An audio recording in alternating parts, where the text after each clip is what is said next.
Morning, boys and girls. It is Monday and we are on week 29. So today for history we are going to learn about, you can tell me? Nobody knows, because this is the first time we're going to be learning about this. We are going to learn about the Mussolini's march to Rome. What does that mean, and where does it take place? Well, this takes place in the continent of Europe, and the country that we're going to be discussing more about is Italy.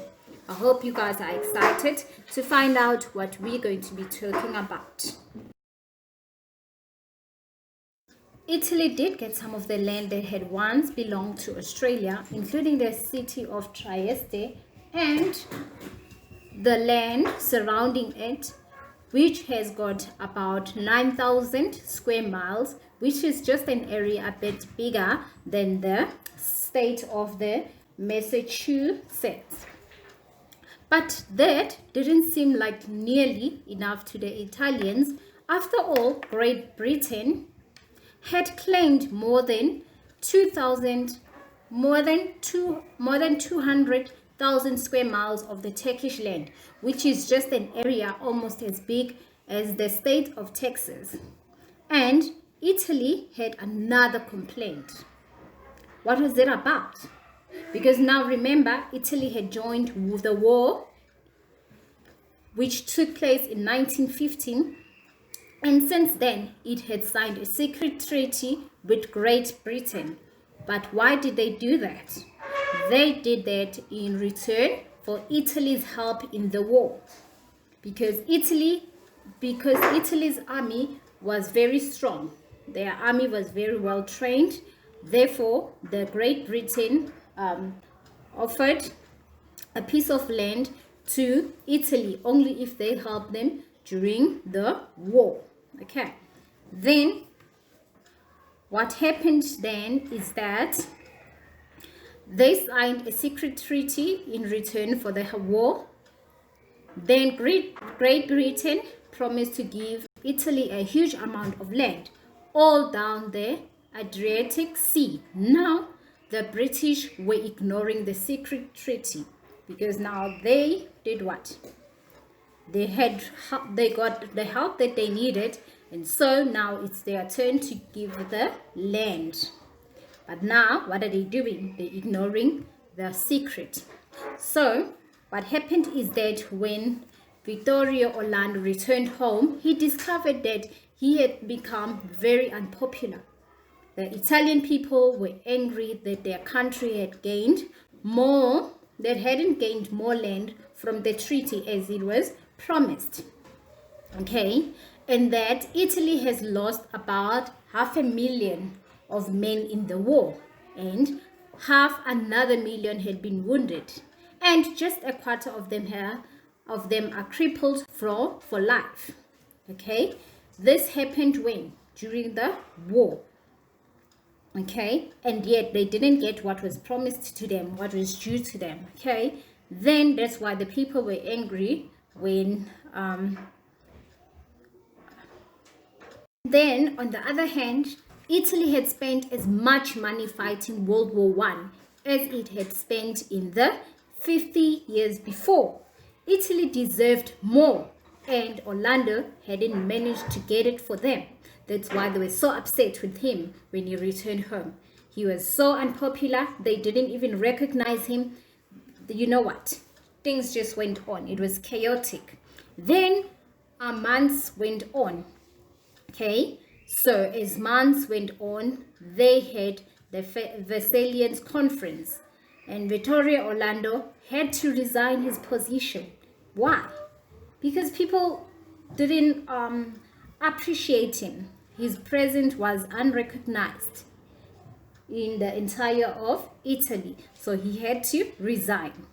And then when he resigned his position, this was a great opportunity for a young politician named Benito Mussolini, who had to move in power. Because why? He had a great influence as he was growing up from his father. His father was a great known politician Then, as he was growing up, Benito, he got the influence from his father. Then this was a great opportunity for him to move in power. But do you think he's going to manage this? Do you think he's going to implement any changes within Italy? Is he bringing any changes? What is he going to do with the whole chaos that is happening now? So, when Benito came in power, when he came in power, he fought in World War One, which happened in 1917, and he was wounded and sent home. Just like many other Italians, Mussolini believed that Italy should have gotten more land in return for helping who?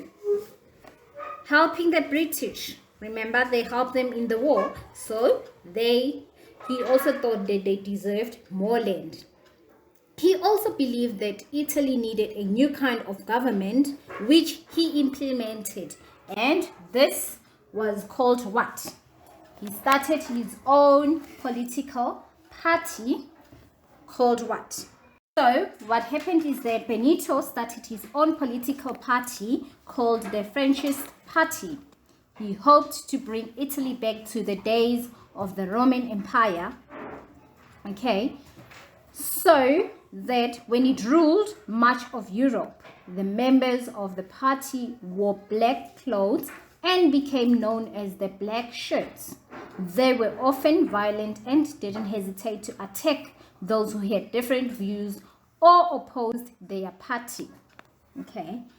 The Franchist meant that the government had all the power.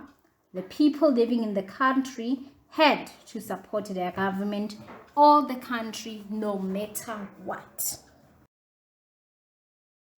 After all this, Benito Mussolini started his own political party called what? He started his own political party called the Fascist. So, meaning that this party, when he opened this party, he hoped to bring Italy back to the days of the Roman Empire when it ruled most of Europe. Okay, the members of the party wore black t-shirts, black clothes known as the Black T-shirts.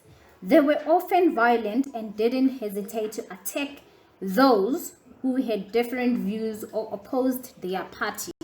So they were very quick at war. They didn't like anybody opposing whatever that they implemented. If you did that, then you were in trouble with them, because then they would not hesitate but to attack you.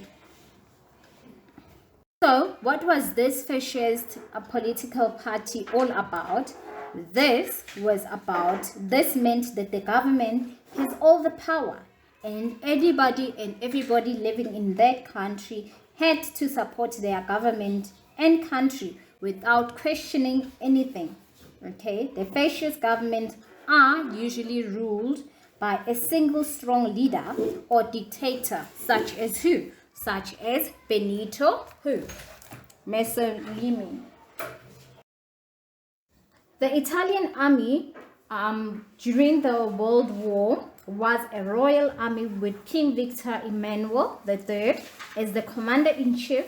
However, a dictator and prime minister of the Franchist party were in true control of the Italian army.